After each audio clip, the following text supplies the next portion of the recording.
Mă uitam, nu știu ce era cum mă uitam. Așa, tati, așa.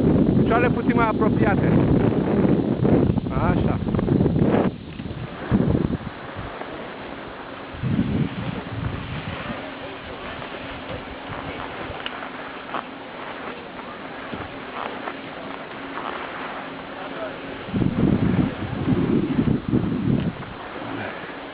Ok, deci acum, Daniel, să nu iei chiar pe cea mai pe mijloc, da?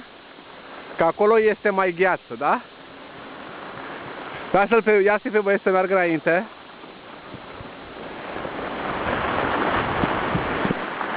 Ok. Așa, hai.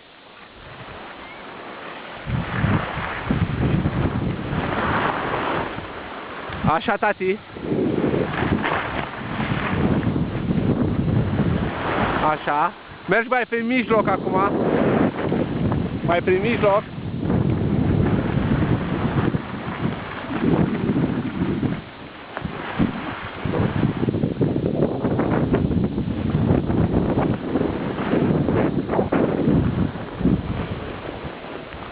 Așa, tati, hai.